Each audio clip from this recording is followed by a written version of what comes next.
Hello friends. इन दिनों आप सभी ने अखबारों में पढ़ा, टीवी में देखा सुना होगा कि हमारे देश में एक कंट्रोवर्सी चल रही है। एक योजना को लेके, सरकार की एक योजना जिसे कहते हैं अग्निपथ योजना, उसको लेकर के काफ़ी कंट्रोवर्सी हो रही है। तो आइए समझने की कोशिश करते हैं सिंपल टर्म्स में कि आखिर ये अग्निपथ योजना है क्या और इसको लेकर के इतना बवाल क्यों मचा हुआ है। आखिर आइए समझते हैं। देखिए, अग्निपथ योजना सरकार के द्वारा लॉन्च की गई एक ऐसी योजना है जिससे सरकार हमारी सेनाओं में, यानी इंडियन आर्मी, इंडियन एयरफोर्स और इंडियन नेवी में सोल्जर्स की भर्ती करती है। सोल्जर्स, नॉट ऑफिसर्स, सोल्जर्स की भर्ती करने की ये योजना भारत सरकार लेकर के आई है। और इसके अंतर्गत जो सोल्जर्स रिक्रूट किए जाएंगे उन्हें एक नया नाम दिया गया है जो कि है Agniveer. Instead of calling them soldiers, they are addressed as Agniveer. ठीक है।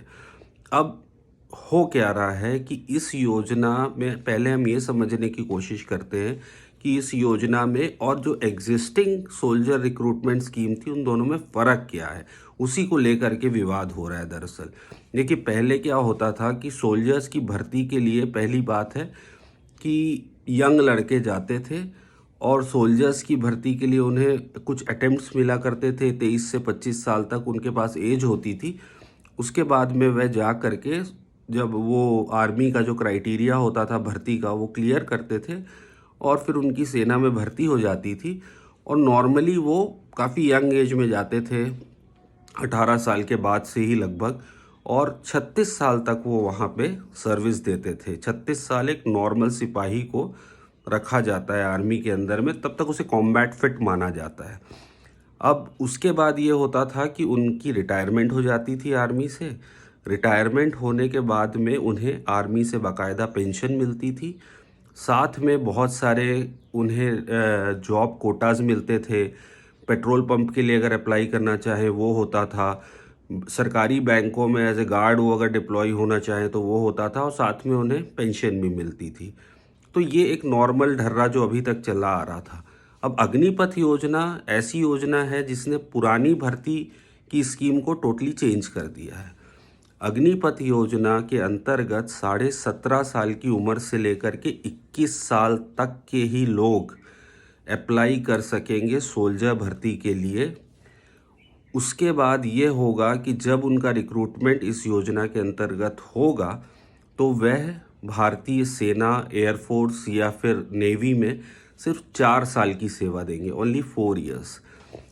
ये 4 साल के बाद उनका रिटायरमेंट माना जाएगा। उसके बाद सबसे बड़ा फ़र्क जो है वो ये है कि यहाँ से रिटायर होने के बाद उन्हें कोई पेंशन नहीं मिलेगी। इसी को लेकर के पूरा विवाद है। अब इसमें ये होगा कि पेंशन तो नहीं मिलेगी, लेकिन जो 100% लोग सपोज़ भर्ती हुए, जैसे 100 जवान मानिए भर्ती हुए, तो उसमें से 75 जवानों की छुट्टी की जाएगी, 25 को रखा भी जाएगा जो कि आगे आर्मी में अपना करियर कंटिन्यू करेंगे। ज़रूरी नहीं है उसका क्राइटेरिया क्या होगा, ये आर्मी का और एयरफोर्स का मैनेजमेंट डिसाइड करेगा, लेकिन कुछ जवानों को रखा भी जाएगा। अब ले करके इशू ये हो रहा है कि सब ये चाह रहे हैं कि भाई ये एक नॉर्मल स्कीम की तरह क्यों नहीं रखी गई, 4 साल के बाद क्यों रिटायरमेंट दे दिया गया। कोई नहीं चाहता। और सबसे बड़ी बात है कि पेंशन नहीं मिल रही है, तो इसको लेकर के जवानों में काफ़ी रोष है। और पिछले 2 साल से कोई रिक्रूटमेंट हुआ नहीं था, तो गवर्नमेंट ने अभी सडन ये लेकर के आया कि 17 से लेकर के 17.5 से लेकर 21 साल तक के लोग ही अप्लाई कर पाएंगे, और लगभग 45,000 लोगों को इस साल रिक्रूट करना है। तो काफ़ी लोग ऐसे थे जो ये पिछले कोविड के 2 सालों में उनकी एज ओवर हो गई, तो गवर्नमेंट ने उनके लिए एक रिलैक्सेशन दिया है। हालांकि उन्होंने कहा है कि भाई हम 21 पे ना जा करके हम 23 तक एज लिमिट इस साल के लिए बढ़ा देते हैं, ताकि जो लोग ओवर एज हो गए हैं भर्ती ना होने की वजह से, वो भी उसमें पात्रता हासिल कर सके। तो अब गवर्नमेंट ने इसमें एक और एड ऑन पॉइंट ये दिया है, एक जो बेनिफिट दिया है कि जो जवान वहाँ से 4 साल की सर्विस देने के बाद निकलेंगे उन्हें कोटा दिया जा रहा है 10% का CAPF फोर्सेस में, जैसे कि CISF, border security force, CRPF। यहाँ पे अगर वो अप्लाई करना चाहें तो उन्हें स्पेशल प्रायोरिटी दी जाएगी। अब स्कीम को लेकर के काफ़ी कन्फ्यूजन है और कुछ लोग इसका बहुत विरोध भी कर रहे हैं, पर गवर्नमेंट भी अपने इस पे कायम है और उन्होंने कह दिया है कि भाई अगले 2 दिन में हम भर्ती शुरू कर देंगे, आपको आना है, आप शौक़ से आइए और पार्टिसिपेट करिए। अब ये स्कीम जब ग्राउंड पे इम्प्लीमेंट होती है, तब असल में समझ आएगा कि ये स्कीम कितनी कारगर है गवर्नमेंट की, ये तो वक्त ही बताएगा। Thank you.